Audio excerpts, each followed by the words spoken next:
ce matin-là, la haute cour de Lagos résonnait du murmure des conversations et du cliquetis des appareils photo. Rémi Aled, vêtu d'un costume bleu marine ajusté qui respirait la réussite, sortit de son Range Rover noir tel un homme arrivant à son propre couronnement. À ses côtés se tenait Tasha, une jeune femme dans une robe rouge vive qui soulignait sa grossesse. Elle s'accrochait fièrement à son bras alors qu'ils entraient dans le palais de justice, le menton légèrement relevé, les lèvres étirées en un sourire confiant. À l'intérieur de la salle d'audience, les regards se tournaient, certains empreints de pitié, d'autres d'incrédulité, vers le fond de la salle où causait, son épouse légitime, était assise dans une immobilité silencieuse.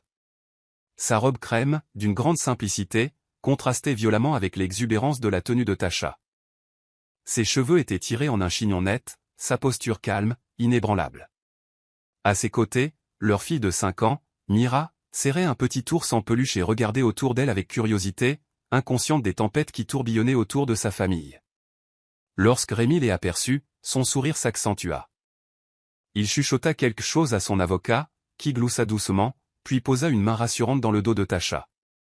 Pour lui, ce jour n'était pas une question de justice. C'était une performance, un dernier acte de domination. Il voulait que le monde le voie triomphant, et qu'il voie sa femme petite et vaincue. Mais le silence de Cosette le déstabilisait. Elle ne lui lançait pas de regard noir, ne pleurait pas, ne semblait même pas embarrassée. Elle regardait simplement droit devant elle, le visage indéchiffrable, la main posée protectrice sur le dos de Mira. Son calme était un langage que Rémi ne comprenait plus. C'était un genre de silence lourd de sens, comme l'accalmie avant le coup de tonnerre. Même Tasha le remarqua. Elle a l'air trop calme, murmura-t-elle, et pour la première fois ce matin-là, Rémi sentit une pointe d'inconfort s'insinuer dans son orgueil. Le juge n'était pas encore arrivé, mais l'air était déjà chargé de jugement. Les gens chuchotaient, pointant du doigt le ventre arrondi de Tasha, puis la frêle silhouette de Cosette et la petite fille à ses côtés. Mira tira sur la manche de sa mère et chuchota, « Maman, pourquoi papa tient la main de cette dame ?» Cosette se força à sourire doucement.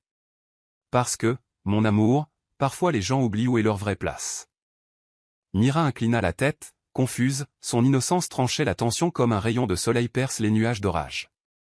Lorsque le marteau du juge frappa enfin pour ouvrir la séance, Rémi se pencha en arrière avec un sourire en coin, son ego rassasié. Dans son esprit, c'était déjà fini. Ce qu'il ignorait, c'est que la femme qu'il pensait avoir brisée avait déjà commencé à réécrire la fin de l'histoire, calmement, soigneusement, et sans pitié. Bien avant les tribunaux et la trahison, il y avait eu des rires, de ceux qui remplissent les petits espaces de chaleur. À cette époque, Rémi et Cosette vivaient dans un studio exigu à Surulré, à la peinture écaillée et dont la fenêtre fuyait pendant la saison des pluies. Pourtant, cet espace minuscule était un paradis, car l'amour y habitait. Cosette enchaînait les doubles services comme réceptionniste, et Rémi se démenait sans relâche avec des propositions commerciales qui recevaient rarement de réponse. Quand bébé Mira arriva, elle devint leur raison de sourire après de longues journées de déception.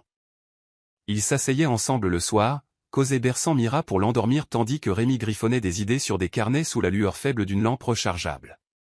Un jour, je te donnerai tout, avait-il l'habitude de chuchoter. Et Cosette, épuisée mais pleine d'espoir, hochait la tête. Ne te perds juste pas en chemin.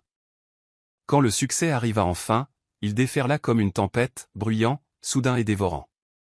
Rémi décrocha un contrat d'impression avec une grande entreprise et, en moins d'1 an, il conduisait une belle voiture et parlait d'expansion.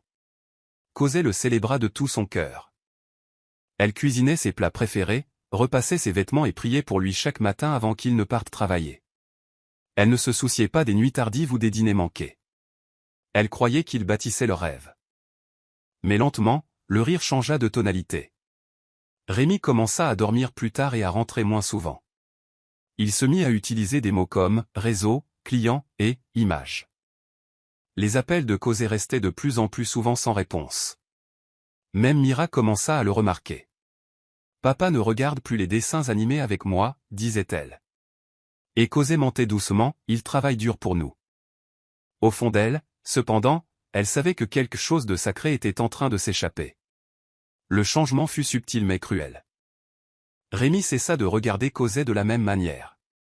L'homme qui, autrefois, ne supportait pas de la voir pleurer, trouvait désormais ses larmes encombrantes. Il devint plus froid.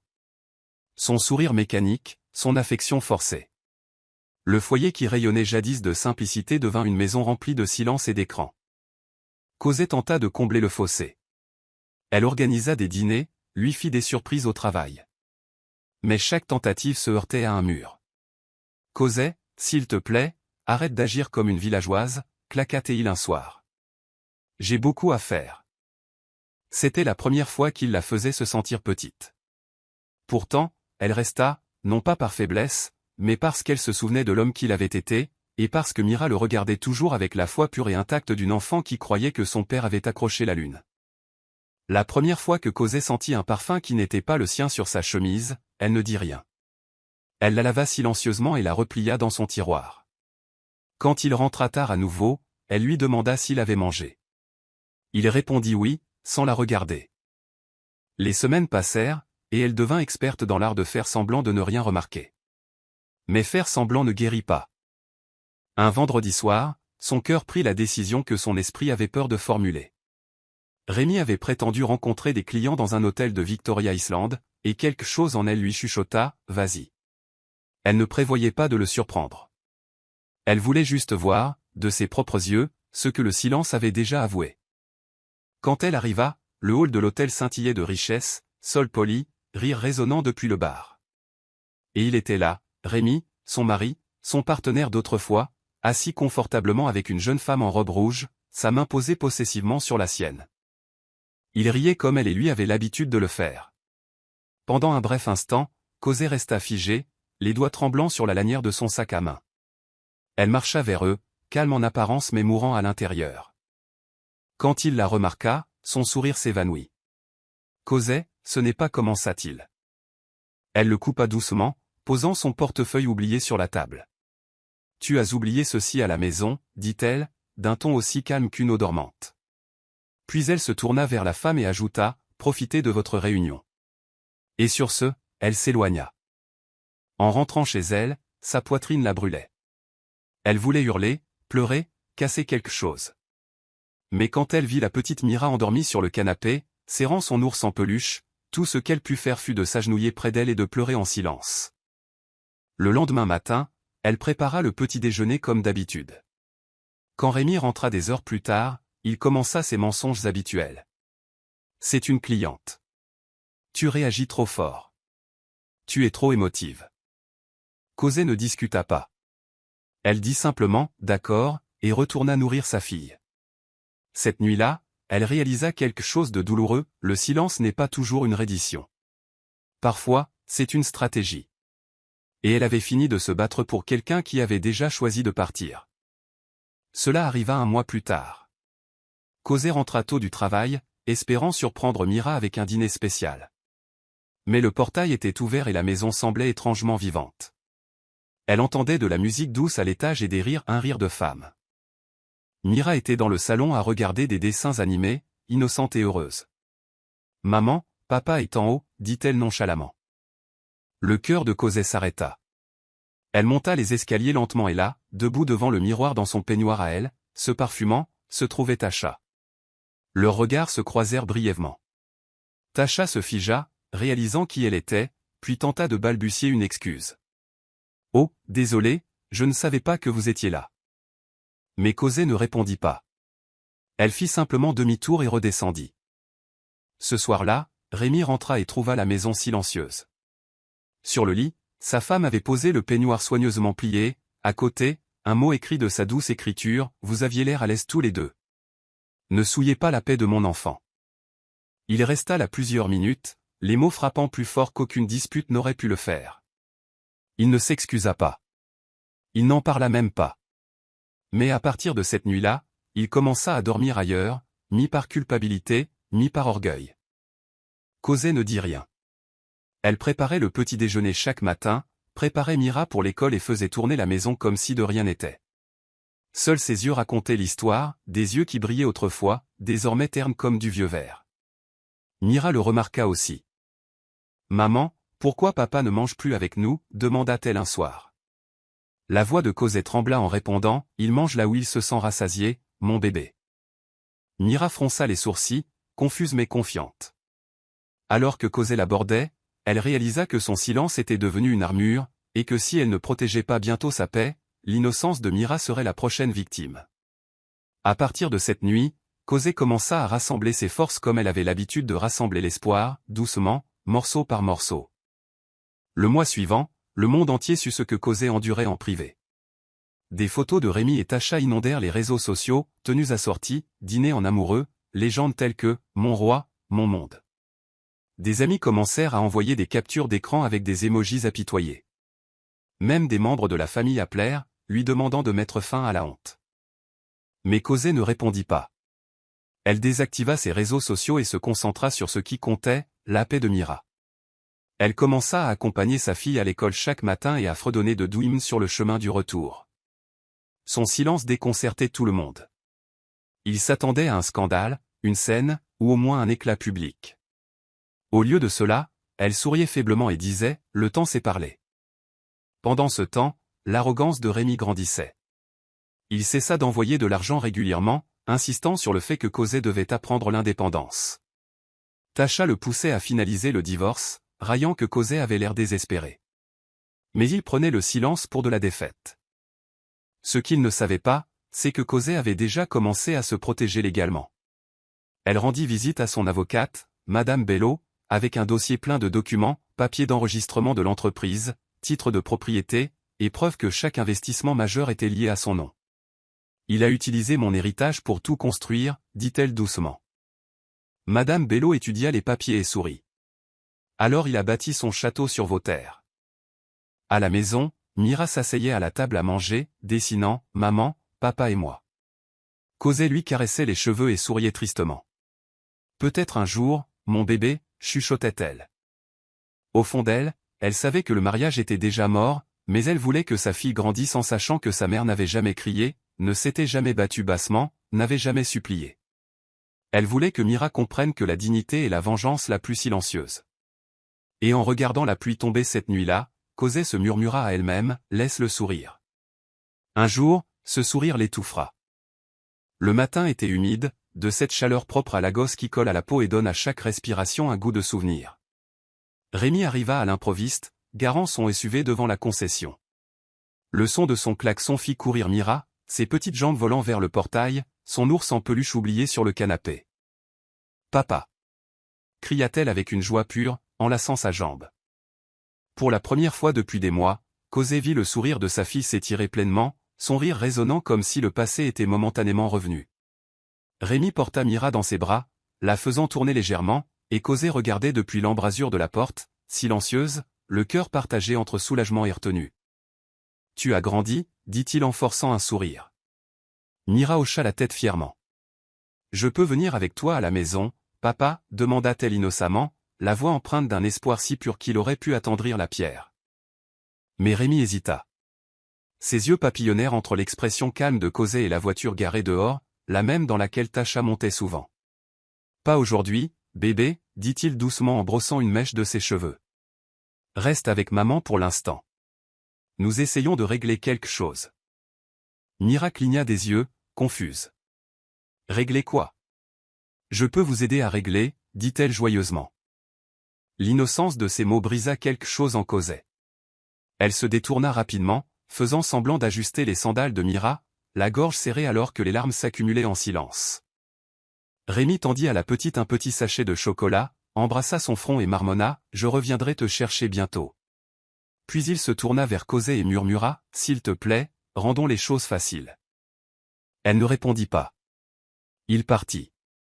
Le bruit du portail se refermant résonna comme un verdict. Cette nuit-là, Mira ne mangea pas beaucoup. Elle plaça les chocolats à côté de son ours en peluche et chuchota « Il a dit qu'il viendrait bientôt. » Cosé l'aborda et embrassa son front. Mais quand elle éteignit la lumière, elle resta près de la porte, regardant sa fille dormir, petite, paisible et inconsciente que l'homme qu'elle adorait s'éloignait de plus en plus.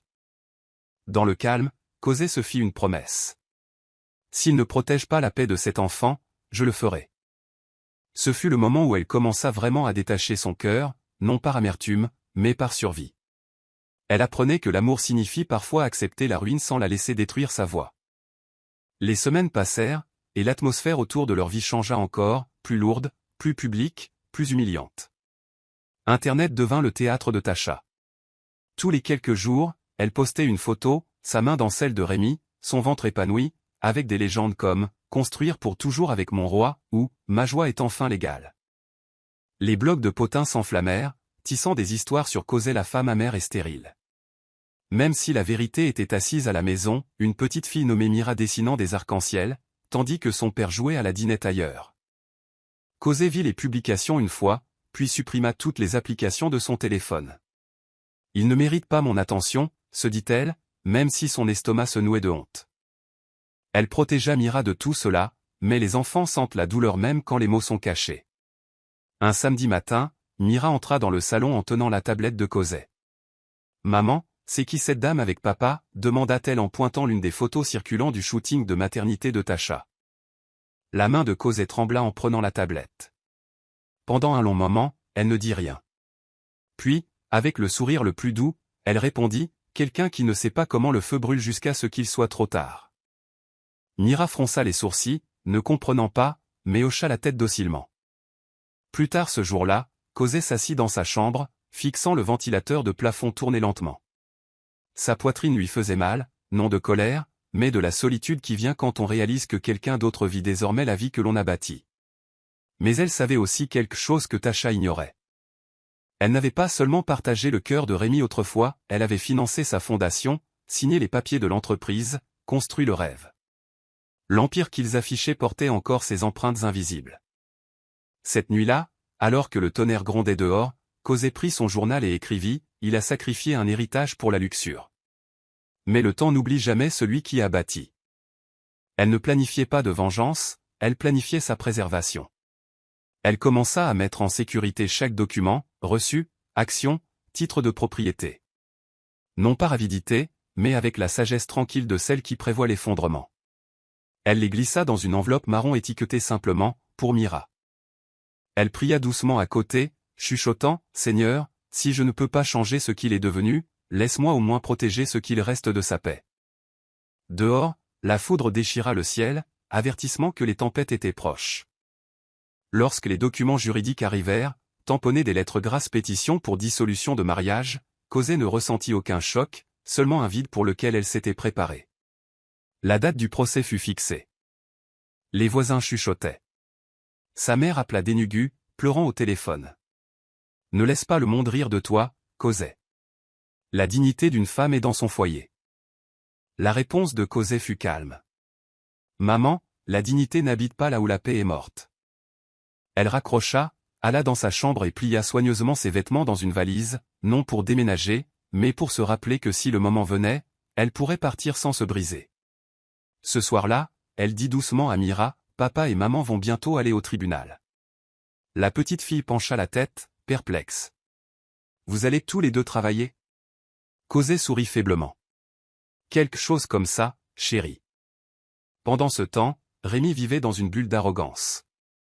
Il riait avec ses amis au bar ce soir-là, se vantant, « Elle est trop molle. Je vais signer les papiers, partir, et elle suppliera pour rester dans la maison. » Ils rirent, levant leur verre à son illusion. Tasha était assise à côté de lui, la main sur son ventre, le sourire suffisant. « Elle aurait déjà dû passer à autre chose, dit-elle. Tu m'appartiens maintenant. » Rémi embrassa sa main, se sentant puissant, sans réaliser qu'il construisait sa propre chute. L'homme qui mendiait autrefois des faveurs agissait maintenant comme un dieu. L'orgueil l'avait rendu aveugle à la femme discrète qui rassemblait des preuves en silence. De retour chez elle, Cosette rencontra son avocate, Madame Bello, une femme chevronnée au regard qui perçait les faux-semblants. Elle étala les documents de Rémi sur son bureau et sourit. « Vous savez ce que j'aime chez les hommes comme lui, dit-elle. Ils oublient toujours qui a signé le premier chèque. » Cosette gloussa doucement pour la première fois depuis des semaines. « Restons propres, dit-elle. Je veux que la vérité parle, pas la colère. » Cette nuit-là, après avoir mis Mira au lit, elle regarda son reflet dans le miroir et chuchota, « Il entre dans son propre tribunal. Et il pense que c'est le mien. » La première audience attira de petites foules, journalistes, blogueurs, visages curieux, tous avides d'assister à l'humiliation de celle qui fut l'épouse parfaite. Tasha arriva la première, portant une robe pêche ajustée qui moulait sa grossesse, maquillage net, parfum fort. Elle se pavanait dans le couloir comme si le monde lui appartenait. Rémi, À ses côtés, arborait ce même sourire arrogant, saluant les gens comme une célébrité. De l'autre côté du hall était assise Cosette, vêtue d'un chemisier blanc simple et d'une jupe beige, tenant la petite main de Mira. Les jambes de la fillette se balançaient depuis le banc, ses crayons éparpillés sur ses genoux. « Maman, cette dame n'arrête pas de me regarder », chuchota-t-elle en jetant un coup d'œil à Tasha. Cosette se pencha vers elle. « Ignore-la, bébé. Tous les sourires ne sont pas vrais. » Quand la séance commença, Tasha ne put s'en empêcher. Elle chuchota assez fort pour que d'autres entendent, « J'espère qu'elle apprendra à lâcher prise. » L'avocat de Rémi tenta d'intimider Cosette, énumérant les actifs comme si elle n'avait aucun droit. « Votre cliente, dit-il moqueusement, a vécu de la gentillesse de son mari pendant des années. » Madame Bello, l'avocate de Cosette, sourit faiblement. « Une gentillesse construite avec son argent, maître, répondit-elle froidement. Le juge haussa un sourcil. Même Rémi sembla mal à l'aise un instant. Il chuchota rapidement quelque chose à son avocat, qui hocha la tête et changea de sujet. Au fond, un journaliste griffonnait furieusement, sentant l'histoire. Cosette ne dit rien. Son silence restait sa force. À l'extérieur du tribunal, alors que les reporters grouillaient, Tasha rit bruyamment et posa subtilement pour des photos. « Ils verront qui a gagné », dit-elle en faisant briller sa bague en diamant. Mira tira sur la jupe de sa mère, chuchotant, « Maman, pourquoi papa sourit autant ?» Cosette regarda sa fille un long moment, les yeux tendres mais froids de détermination. « Parce que parfois, dit-elle, les gens sourient quand ils ne réalisent pas qu'ils marchent droit dans une tempête. » La prochaine date d'audience fut fixée, et alors qu'elle marchait vers la voiture, Madame Bello se pencha et chuchota, « Laissez-les profiter des projecteurs. La vérité attend toujours son tour. » Lors de l'audience préliminaire finale, le bâtiment lui-même semblait tendu, comme si même les murs étaient fatigués de l'orgueil dont ils avaient été témoins. Ce matin-là, l'avocat de Rémi approcha Cosette dans le couloir. Sa voix était polie mais tranchante. « Madame, si vous êtes sage, vous accepterez le règlement proposé, quel qu'il soit. Vous partirez avec les vêtements de votre enfant et la paix de l'esprit. » Le visage de Cosette ne scia pas. « La paix, dit-elle doucement, est la seule chose que je possède déjà. » Puis elle s'éloigna, ses talons résonnant sur le sol en marbre comme les points de ponctuation d'une histoire déjà écrite. Derrière elle, Mira marchait calmement, sa main enroulée autour du doigt de sa mère, petite, confiante, inconsciente qu'elle traversait l'histoire. À l'intérieur de la salle d'audience, Rémi était assis à côté de Tasha, chuchotant avec suffisance. Ils ressemblaient tous deux à des gens célébrant la victoire avant même le début du match. Quand Cosette entra, le silence fut presque religieux. Elle portait une enveloppe marron serrée contre sa poitrine, son avocate à ses côtés. Tasha eut un sourire en coin et murmura, « Regarde-la », faire semblant d'être forte. Mais Cosette ne les regarda pas. Elle s'assit simplement, avec le calme d'un lac avant l'orage. Même le juge remarqua sa sérénité. L'audience s'ouvrit avec l'avocat de Rémi énumérant à nouveau les actifs, affirmant que Cosette n'avait contribué en rien financièrement. Maître Bello, l'avocate de Cosette, attendit patiemment son tour. Lorsque la séance fut levée pour la journée, les journalistes à l'extérieur se ruèrent vers Cosette pour obtenir une déclaration. « Madame, avez-vous quelque chose à dire sur la liaison de votre mari ?» demanda l'un d'eux. Elle regarda droit dans les caméras, la voix douce mais ferme. « Sans commentaire, dit-elle. Je laisserai le temps répondre à ma place. » Alors qu'elle se détournait pour partir, Mira leva les yeux vers sa mère et demanda, « Maman, est-ce que papa essaie encore d'arranger quelque chose ?» Cosette sourit faiblement, le cœur serré par cet écho d'innocence. « Oui, mon bébé, » chuchota-t-elle. « Mais cette fois, c'est le temps qui va tout arranger pour lui. » Ce soir-là, elle posa une enveloppe marron sur sa table de nuit et passa ses doigts dessus comme sur une arme chargée de secrets. Le décor était planté, et la tempête qu'elle attendait était enfin sur le point d'éclater. Le jour de l'audience finale arriva avec le poids d'une prophétie. La gosse s'était réveillée tôt, agitée, comme si la ville elle-même savait que quelque chose d'important allait se jouer derrière les murs du palais de justice. Dès 8 heures, le bâtiment fourmillait de journalistes, de caméras et de curieux. Le bourdonnement des murmures remplissait les couloirs. Tout le monde voulait apercevoir l'homme qui avait troqué une épouse fidèle pour une maîtresse et qui l'affichait désormais en plein divorce.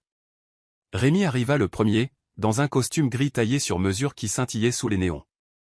Tasha, à ses côtés, rayonnait d'une confiance suffisante, sa main posée protectrice sur son ventre arrondi. Il ajusta sa cravate et sourit largement au flash. « Laisse-les voir à quoi ressemble le succès, lui murmura-t-il. De l'autre côté du hall, Cosé sortit d'une voiture discrète, vêtue d'un chemisier crème et d'une jupe bleu marine, les cheveux soigneusement attachés. Elle tenait la main de Mira, et la vue de l'enfant minuscule, innocente, vêtue de jaune suscita des murmures de sympathie. Pourtant, le calme de Cosé restait inébranlable. Elle marchait comme si elle venait pour la paix, pas pour la guerre. À l'intérieur, l'atmosphère de la salle d'audience était lourde d'anticipation. Le juge, un homme âgé aux lunettes à monture argentée, était assis, imperturbable, son marteau posé près de sa main. L'avocat de Rémi commença avec l'arrogance d'un homme qui croyait déjà posséder la vérité. « Mon client, déclara-t-il, demande une dissolution propre du mariage. Madame Cosé Aled n'a contribué en rien financièrement à son empire et a été entretenue par sa générosité. » Des rires étouffés s'élevèrent du côté de Tacha. Cosé resta immobile, le regard fixé sur la table devant elle, une main posée doucement sur l'épaule de Mira. Elle ne parla pas, elle ne sia pas. Mais Maître Bello sourit faiblement, le genre de sourire qui disait qu'elle savait quelque chose que les autres ignoraient. Le juge ajusta ses lunettes. La partie défenderesse est-elle prête à s'exprimer, demanda-t-il. Maître Bello se leva et dit, pas encore, votre honneur. Elle préfère laisser le pétitionnaire terminer sa démonstration. Un murmure parcourut la salle, mais le juge l'autorisa. Rémi se renfonça dans son siège, croisant les jambes avec assurance. Il chuchota quelque chose à Tacha, qui gloussa en frottant son ventre. Mira, assise sagement près de sa mère, recommença à dessiner avec ses crayons, esquissant une petite maison, un soleil et deux personnages se tenant la main. Elle ne comprenait pas les murmures, mais elle sentait la tension. À un moment, elle regarda sa mère et dit doucement, « Maman, pourquoi papa parle si fort ?» Cosé sourit faiblement. « Parce que certaines personnes crient quand elles ont peur du silence, mon bébé. » La salle d'audience devint silencieuse, comme si sa voix avait porté plus loin que prévu. Même le juge leva brièvement les yeux, intrigué. Lorsque la séance fut suspendue pour une pause, les journalistes à l'extérieur rapportèrent les faits différemment, une épouse calme et imperturbable face à l'orgueil du mari et de sa maîtresse, la tension monte au tribunal de Lagos. Aucun d'eux ne savait que les tempêtes les plus dangereuses sont celles qui ne font aucun bruit avant de frapper. Après la pause, l'air avait changé, lourd, électrique, vigilant. Quand le juge revint, les bavardages moururent instantanément. Maître Bello se leva gracieusement, ajusta sa veste et dit, « Votre honneur, ma cliente souhaite soumettre des preuves supplémentaires. » Un silence de mort tomba sur la salle. L'avocat de Rémi leva les yeux, un demi-sourire aux lèvres, certain qu'il s'agissait d'un geste désespéré. Mais quand Cosé se leva, calme et composé, et ouvrit son enveloppe marron, quelque chose dans l'atmosphère bascula, comme le premier grondement lointain du tonnerre avant le déluge. Ce sont des documents juridiques, des dossiers d'enregistrement d'entreprise, des virements bancaires et des reçus, commença-t-elle doucement. Ils prouvent que le premier capital utilisé pour lancer Aled Prince Ltd provenait de mon héritage personnel, des fonds virés de la succession de mon défunt père vers le compte de mon mari il y a 8 ans. Des hoquets de surprise parcoururent la salle. La voix de Cosé ne monta pas. Elle n'en avait pas besoin. La vérité, même murmurée, perce bien plus fort que les cris. Le juge prit le dossier, feuilletant les pages les sourcils froncés. « Monsieur Aled, dit-il lentement. Étiez-vous conscient que votre entreprise a été enregistrée grâce à l'apport financier initial de votre femme ?» Rémi remua, mal à l'aise. « C'était un effort conjoint, marmonna-t-il. » Maître Bello sourit finement. « En effet, votre honneur.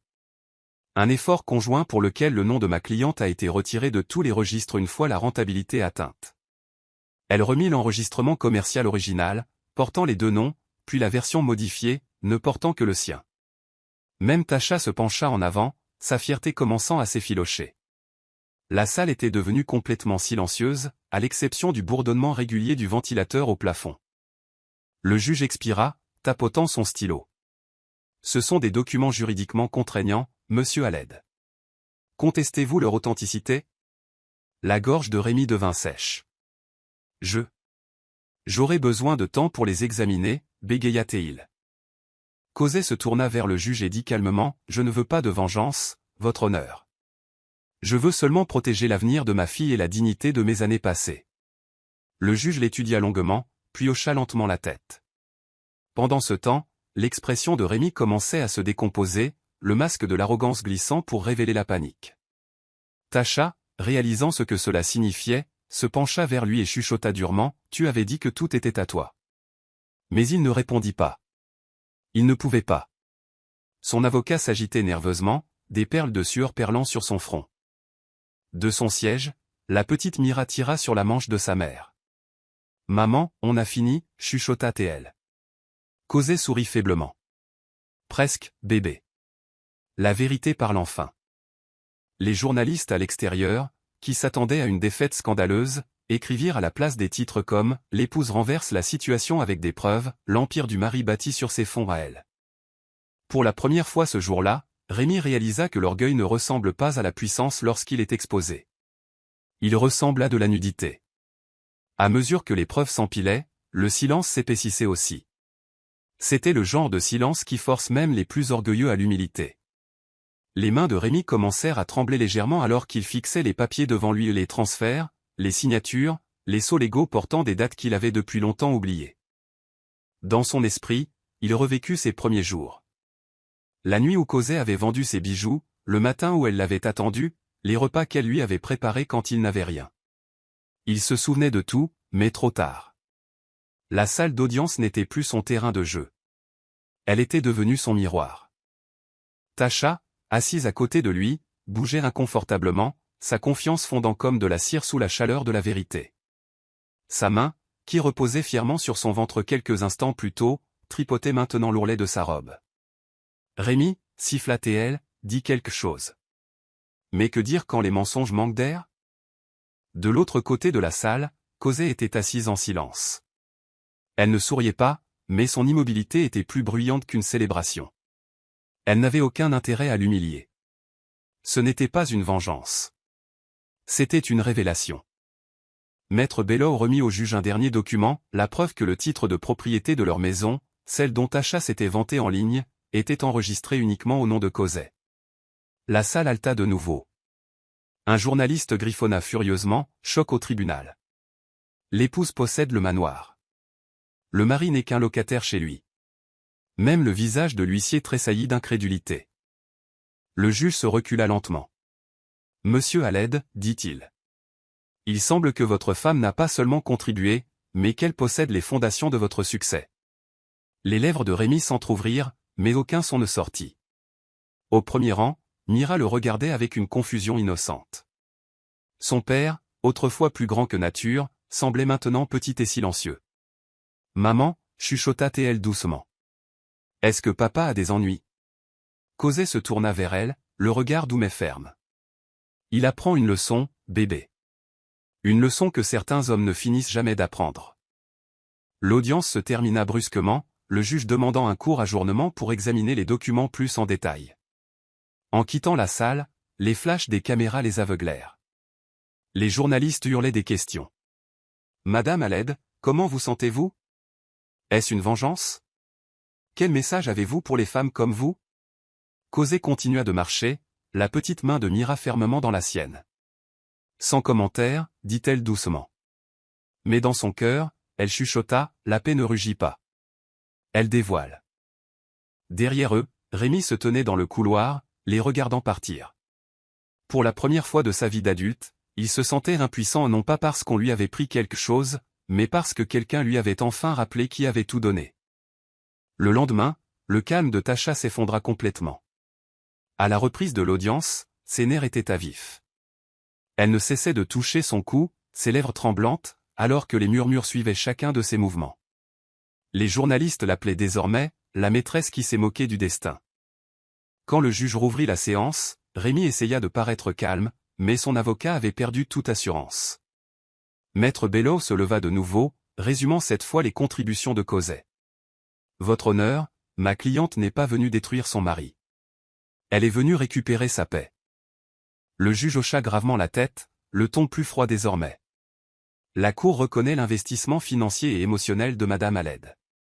La conduite du pétitionnaire, en revanche, fait preuve d'irresponsabilité et d'humiliation publique.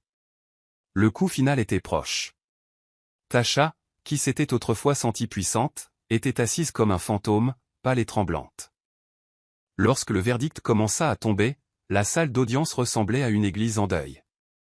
Le juge annonça que Cosé conserverait la garde exclusive de Mira, ainsi que la propriété majoritaire des actifs commerciaux et des propriétés familiales. Cette cour ne saurait récompenser la trahison, dit-il fermement. La tête de Rémi tomba.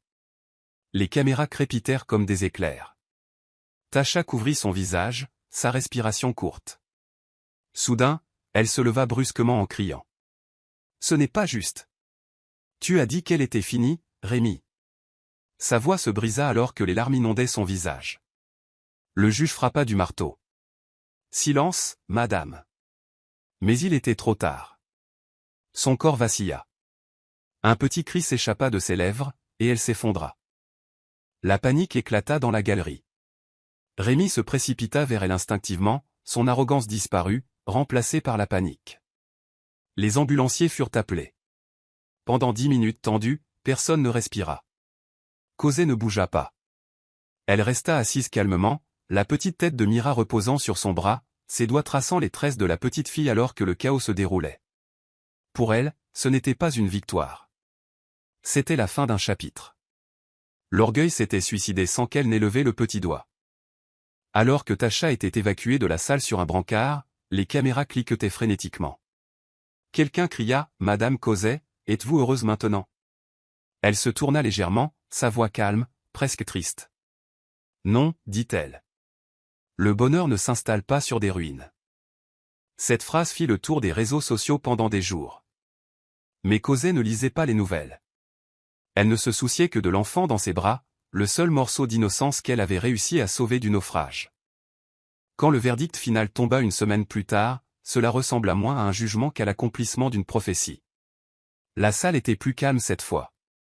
Pas de journalistes criant, pas de murmures de commérage, seulement la voix posée du juge lisant ce que tout le monde savait déjà. Cette cour accorde la garde exclusive de l'enfant mineur, Mira Aled, à Madame Cosé Aled. Toutes les propriétés et parts d'entreprises enregistrées à son nom le resteront. Le pétitionnaire se voit accorder des droits de visite discrétionnaires. Chaque phrase atterrissait comme un clou dans l'orgueil de Rémi. Il était assis immobile, le visage creusé. Tasha n'était pas présente. On disait qu'elle se remettait en privé, évitant l'œil du public. Cosé ne triompha pas. Elle hocha simplement la tête en signe de reconnaissance, comme si ce n'était pas une victoire, mais une libération. Après, à l'extérieur du tribunal, le ciel s'ouvrit et la pluie commença à tomber, une pluie de Lagos lourde, implacable, trempant tout le monde. Cosé ne courut pas s'abriter. Elle resta dessous, les cheveux trempés, le rire de sa fille résonnant à travers le chaos. « Maman, on est mouillé » gloussa Mira en tendant les mains. Cosé sourit, ses larmes se mêlant à la pluie. « C'est pas grave, bébé. Cette pluie lave tout le passé. » Tout près, Rémi se tenait près de sa voiture, les regardant. Il voulait appeler, mais aucun mot ne vint. L'orgueil retenait sa langue. La culpabilité retenait son cœur. Pour la première fois, il vit sa femme non pas comme la femme effacée qu'il avait rejetée, mais comme une force de grâce avec laquelle il ne pourrait jamais rivaliser. Ce soir-là, de retour chez elle, Cosé rangea ses vêtements de tribunal et glissa l'enveloppe marron en sécurité dans un tiroir étiqueté Avenir de Mira. Elle s'assit près de sa fenêtre, regardant les lumières de la ville floues à travers la pluie, et chuchota « C'est fini ». Mira entra en courant, en pyjama, tenant un dessin qu'elle avait fait, 3 bonshommes allumettes sous le soleil, se tenant la main. « C'est nous, maman » dit-elle fièrement. Cosé sourit faiblement. « C'est magnifique, mon amour. » Elle embrassa le front de Mira, et alors que sa fille courait se coucher, elle expira profondément, non pas comme une femme qui avait gagné, mais comme une femme qui avait survécu sans perdre son âme. Quand Rémi quitta le tribunal cet après-midi-là, le bruit des journalistes s'estompa derrière lui, avalé par le son du trafic de Lagos. Il conduisit sans but à travers la ville, ses mains agrippant le volant comme si c'était la seule chose qui l'empêchait de se dissoudre. L'arrogance qui remplissait autrefois sa poitrine s'était vidée, laissant un vide étrange qu'aucune excuse ne pouvait combler. À un feu rouge, il croisa son reflet dans le rétroviseur et reconnut à peine l'homme qui le regardait, les yeux enfoncés, la barbe inégale, l'orgueil mis à nu. Les rues défilaient floues comme des scènes d'une autre vie. Le petit café où lui et Cosé partageaient des friands à la viande, le bureau d'impression qu'elle l'avait aidé à louer quand il n'avait rien. Chaque coin de rue murmurait des rappels de ce que ses mains avaient bâti et de ce que son orgueil avait brûlé. Le soir venu, le ciel avait viré au gris sombre, et la pluie commença à tomber et des gouttes lentes et délibérées qui reflétaient ses pensées. Il se gara près de leur ancienne maison, celle-là même dont il s'était vanté en couverture de magazine comme preuve de sa réussite. À travers le portail entrouvert, il vit des lumières vaciller dans le salon. Cosette était là, aidant Mira avec ses devoirs. De là où il était assis, elle ressemblait à un tableau qu'il ne pourrait plus jamais encadrer, douce, complète, intouchable. Il voulait sortir, frapper, dire pardon d'une manière qui aurait du sens, mais la culpabilité le clouait à son siège. Le petit rire de Mira flotta par la fenêtre ouverte, et il sentit sa gorge se serrer. Ce rire, autrefois son son préféré, faisait maintenant mal comme un souvenir. Il chuchota, ça aurait dû être moi, à l'intérieur. La pluie s'épaissit, le monde devint flou, et dans cette brume, il comprit que la punition pour la trahison n'est pas toujours la perte, parfois, c'est de survivre avec le regret. Il ne rentra pas immédiatement. Il resta juste là, phares éteints, laissant la pluie laver la voiture. À un moment, il attrapa son téléphone pour appeler Cosette, mais ses doigts se figèrent. Que pouvait-il dire? Qu'il était désolé? Qu'elle lui manquait? Que l'empire qu'il avait construit sans ses mains ressemblait maintenant à une prison. Aucun de ces mots ne pouvait combler le silence qu'il avait bâti brique par brique. Quand il démarra enfin le moteur et s'éloigna, le son du rire de Mira résonnait encore à ses oreilles, le genre d'écho qui suit un homme jusque dans ses rêves. La chute de Tasha arriva silencieusement, non pas dans les flammes, mais dans l'épuisement. Après l'humiliation au tribunal, son téléphone ne cessait de vibrer, appels de blog à potins, textos d'amis faisant semblant de s'inquiéter, et inconnus lançant des insultes. La maîtresse rattrapée par le karma, titrait l'un. Une autre maîtresse enceinte s'effondre au tribunal, disait un autre. Elle cessa complètement d'aller sur Internet. Les quelques amis qui l'avaient encouragé à afficher sa relation prenaient maintenant leur distance, effrayés par le ridicule public. Elle resta assise des jours durant dans le petit appartement qu'elle avait autrefois décoré avec l'argent de Rémi, fixant le mur, son monde rétrécissant d'heure en heure. Elle l'appela plusieurs fois, mais il répondait à peine. Quand il le faisait, sa voix était plate. « J'ai besoin d'espace, Tasha. » C'était la même phrase qu'il avait utilisée avec Cosette. L'ironie ne lui échappa pas. Elle faisait juste mal différemment. Les semaines passèrent, et le silence entre eux devint plus froid. Le bébé, autrefois son symbole de victoire, devint son plus grand fardeau. Elle souffrait de stress, de nausées constantes et de nuits blanches remplies de cauchemars de rire dans la salle d'audience. Une nuit, elle se plia en deux de douleur, agrippant son ventre, et des voisins l'emmenèrent d'urgence à l'hôpital. L'expression du médecin disait tout. La grossesse n'était plus. Elle fixa le plafond, incrédule, l'esprit vide. Quand elle joignit enfin Rémi, sa voix se brisa. « Rémi. J'ai perdu le bébé. Sa pause dura trop longtemps. Je suis désolé, dit-il doucement, et il raccrocha. Elle jeta le téléphone contre le mur, hurlant jusqu'à ce que sa voix se casse. Cette nuit-là, elle s'assit dans le noir, réalisant qu'elle était devenue exactement ce qu'elle avait autrefois moqué, une femme tenant des cendres en les prenant pour de l'or. Après cela, elle disparut de la ville. Personne ne sut où elle était allée au début. Certains parlaient de Port Harcourt. D'autres chuchotaient qu'elle était partie à l'étranger. Mais des mois plus tard, une vieille amie l'aperçut travaillant tranquillement dans une petite boutique de perruques, vêtue simplement et évitant les caméras.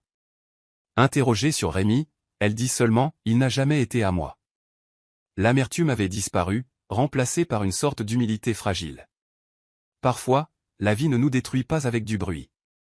Elle nous rend humbles dans le silence, jusqu'à ce que même l'orgueil oublie notre nom. L'empire que Rémi dirigeait autrefois commença à s'effondrer plus vite qu'il ne pouvait le sauver. Les clients retiraient leurs contrats. Les partenaires coupaient les ponts. Les comptes de l'entreprise étaient gelés sous la restructuration légale qui plaçait la propriété fermement au nom de Cosette. Il essayait de faire le fort, disant aux collègues qu'il prenait du temps pour lui, mais tout le monde voyait l'effilochage. Son téléphone, qui bourdonnait autrefois d'invitations et d'éloges, devint un tombeau de messages sans réponse. La nuit, il s'asseyait dans son appartement désormais silencieux, soignant une bouteille de whisky à moitié vide, regardant les lumières de la ville clignoter dehors comme des yeux inquisiteurs. Il n'avait pas vu Tasha depuis des mois, n'avait pas eu de nouvelles de sa fille depuis des semaines, et n'avait pas souri depuis le verdict. L'orgueil s'était transformé en un fantôme qui le hantait en plein jour. Parfois, il se garait près du quartier de Cosé juste pour voir Mira aller à l'école. Elle avait grandi. Elle tenait toujours la main de sa mère, son sac à dos rebondissant alors qu'elle sautillait. Une fois, elle l'aperçut à travers la vitre de la voiture et fit un signe enthousiaste. La panique le saisit. Il se baissa comme un criminel. La honte, plus lourde que la culpabilité, pressait contre sa poitrine. Ce soir-là, il rêva de Mira courant vers lui, disant « Papa, tu restes cette fois » et se réveilla avant de pouvoir répondre. Le lendemain matin, il écrivit ces mots sur un bout de papier et le glissa dans son portefeuille. Comme une confession qu'il était trop lâche pour prononcer à voix haute. Les jours se fondirent en semaines. Il essaya d'appeler Cosé une fois, mais raccrocha après la première sonnerie. Il se disait « demain ». Mais demain arrivait toujours avec la même lâcheté.